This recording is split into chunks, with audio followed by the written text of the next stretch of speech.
எங்களை நம்பித்தான் பிள்ளையே பெறுகிறார்கள்.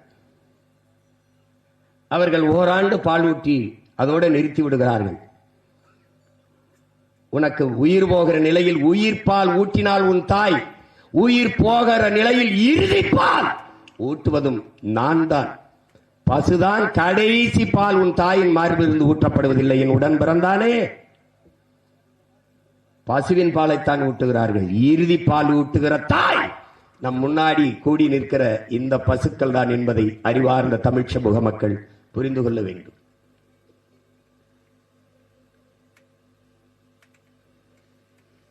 பால் ஏற்றுமதியில் மட்டும் டைரி டேலே மில்க் பால் நாளிலே நாட்டினுடைய முதன்மை அமைச்சர் மாண்புமிக்க ஐயா நரேந்திர மோடி அவர்கள் பேசியது இருக்கிறது.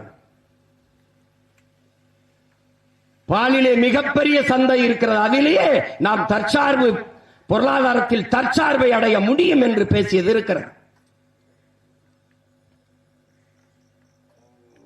13.5 லட்சம் கோடி பாலின் மூலம் வருவாய் ஈட்டப்படுகிறது. இந்தியாவிலே பாலின் சந்தை மதிப்பு, அதிலே தமிழ்நாட்டிலே 1,38,070 கோடி பாலின் சந்தை மதிப்பு.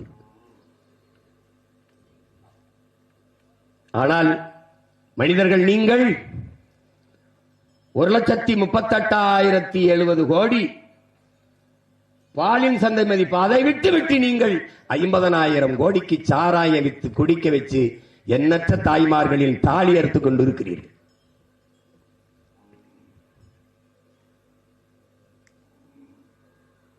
பொருளாதாரம் எங்கு இருக்கிறது என்று தெரியாத மூடர்களாக இருக்கிறீர்கள்.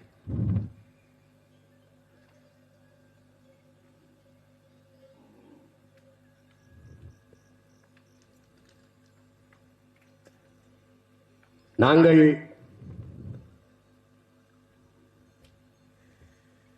இங்கே ஆவின் பால் என்று உங்களுடைய அரசு விற்கிறது.